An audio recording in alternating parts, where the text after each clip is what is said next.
Hello, viewers. Welcome back. Welcome to episode 20. So, last time I had told you about Desai Bai and her shop, her grocery store, and her kids and her family. And we had also discussed Nair, the business partner that dad had. So, I just had limited understanding of that. But basically, I feel it takes a certain kind of personality to be successful in business. And I guess we, being from the farming community, we really did not have that mindset probably. I remember one thing very clearly about when they were discussing the milk business. It seems that the people who were buying the milk asked for a bribe, and dad refused to bribe them. And then they used to reject sometimes the entire stock of milk. So, like 100 liters of milk that the my parents they would wash the cows, they would wash the udders with warm water, extract the milk in very clean buckets. I don't think anyone else in that area was so clean like they were with the milk.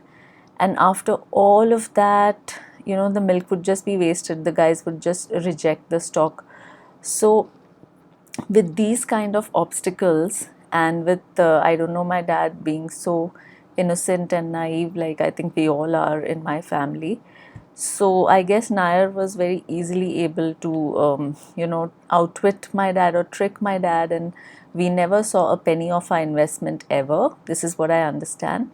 And like I said, that Nair's household was thriving and they were eating great food every day, and like they were eating a lot of the fish and the chicken and non-veg, and like my mom would try to have just enough money to buy very little groceries at one time. And sometimes it would be the nick of time, like, okay, now things are really over, now go to the shop. Once she sent Ruby cycling to the shop, and Ruby was again quite small. And I remember Ruby was cycling back home with the rice and the groceries, and then she realized she missed the turn, and then she took a sharp turn. Instead of going straight, slowing down, she was at a high speed. It was a downward slope on her cycle, and she should have just gone a little ahead, slowed down, and then turned around and come back. And she took a very sharp turn, and that was actually near the stream, so there was a dangerous slope also. And then she fell, and all the groceries scattered. So we were going through these kind of hardships, whereas the supposed business partner was doing very well for himself. So the last straw was when one day Nair just took off, like he just disappeared. He wound up the business, whatever. My dad didn't know any of that, and one day he just vanished. And probably dad didn't even know where his village address, or what are you going to do with that anyway. So that was like the last straw. Now, what happened was something had to change in our lives, right? We were pretty much on the verge of being broke. So there had to be some savior, something had to change. So my dad used to buy cattle feed from Godrej. They were supplying cattle feed, one of their divisions, the agrovet probably. So there was a guy called Dr. Anaukar, and Dr. Anaukar was, I think, a senior somewhere in that section, and dad kind of was acquainted with him. Now the thing is, they figured out that there was a position for a transport officer, like somebody who would overlook the transport section. So Dr. Anaukar told my dad that he could apply. Now the problem was they needed a graduate, and my dad had done a diploma in engineering. So then he applied anyway, and then he got a call for an interview. Now, what happens is dad needed 500 rupees at the time in the 70s to go for an interview to Bombay. So he did not have that money at the time. So he thought he could borrow from someone and return later. But then, I mean, first of all, only people like my dad would lend money. And people are smart enough not to lend, even if they have, and I don't even know if they had money. And who's going to lend 500 bucks in that kind of setup, you know? So apparently, my dad did try everywhere to get a $500 rupee loan, and there was nobody who was giving it to him. Now, poor dad, he had done his engineering and he had gotten such a good job as an army officer. He was captain, and he had all these people at his disposal, the orderlies, I think, what ardali they say, so I think it's orderly.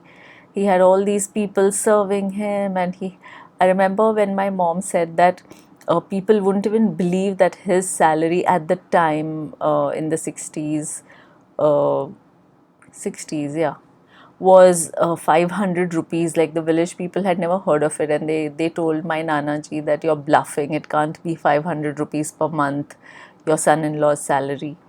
Because, like, when my Nana ji was looking after his family, the pension that he used to get would be 5 rupees per month. And I still remember my mom very painfully recalling once when her sister, that entire 5 rupees note or whatever it was that she had, and she was going for grocery shopping, and she dropped the note somewhere, and then she couldn't find it. And then that whole month was so difficult for the family to, because that money, which was their monthly pension, their monthly expense, that was gone. So they were surviving like that. And then now for this man to go searching for 500 rupees and not finding it, and with the kind of background that my mom had grown up in, very, very frugal, she had lived very frugally, so she had learned to, save every penny wherever she could.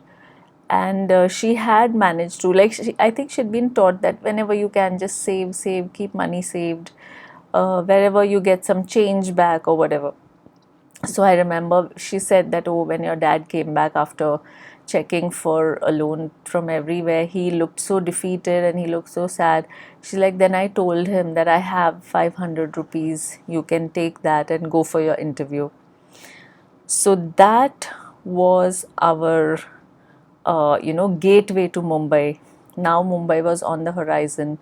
Dad went to Godrej and he gave the interview, but he did not get the position that he had applied for because he was not a graduate. He got a lower position. And poor dad, after that, he did try to graduate a few times. He tried to do a PG, but somehow it never worked through. And the story of his graduation was that while he was a forest officer, he had studied for his engineering graduation exam and all of that. And even his brother, my Ranjit uncle, had also come from Punjab for one of his exams. Like, the center was there, and like, dad was fully prepared for the exam. But then, just before the exams, he felt really sick. He had a high fever, and he couldn't appear for that graduation exam. And that incident, that falling sick just before the exam, it made such a huge difference to his life. So for the rest of his life, he was defined by being a diploma holder and not a graduate, and that affected so many things in his life. Anyway, but then what happened was that, thanks to Dr. Anaukar, at least we had a gateway to Mumbai. Mumbai was on the horizon for our family. So dad went and gave the interview. He got the job. But then now my mom had another stress. She was like, I don't want to live in a confined little apartment. She really loved living in the fields, like in the open, with an open veranda. And she just could not conceive of living, hung up, like anyone who has vast rambling properties. For them, the idea of being up somewhere, suspended on some floor, they don't like the idea of it. So it was the same with my mom, and she was very nervous about moving to the city. She was not keen on that. So then it was decided, I think, now this is just what I can understand and remember, it was decided that dad would start working in Mumbai. So he was, at that time, I don't know about now, but at that time, Godrej employees were given a house on rent on their property. So Godrej owned these vast semi-private property. They had acres and acres of land in Vikhroli East and Vikhroli West, which is a place in Bombay. And at that time, it was amazing. I don't know how it is now. So many things changed afterwards, but this time, yeah, this was the 70s, and it was a very beautiful place. And dad got the apartment on rent. The motorbike, I don't know if it was his or it was the company bike, but he had a motorbike, and he started living in Bombay. And I think on the weekends he would come back to live on the farm. And now that I think of it, that was quite dangerous when dad would be in Bombay and we would still sleep on that veranda, just us females, mom and the three girls. That is kind of dangerous. But I think mom has been pretty fearless. But then she did talk about how, the men around, she did tell from time to time where they would try to, take advantage, seeing just the woman lives here, not the husband doesn't always live here. So there were people, getting a feel for, whether they could have a fling or whether they could take advantage. And now that I think of it, we were put in really dangerous situations sometimes where, doing the back and forth between Bombay and our farm. Sometimes, like obviously, all of us couldn't go on a bike. So dad would get us to take a lift in some truck because the truckers in a truckers would keep following that route. So I remember sitting in those seats of the trucks with my mom and my sisters, and I used to marvel at the Sayadris. Those travels were the time that I fell in love with the beautiful Sayadri range, the beautiful Sayadris that you could see sitting high up in the truck, compared to a car, you're higher up in a truck, right? And just enjoying how beautiful and majestic those mountains appeared to you. So to me, no matter how beautiful the other mountain ranges, maybe there's the Himalayas or the Alps or any other ranges, to me the most beautiful mountains are the Sayadris. So this is how the Bombay journey started.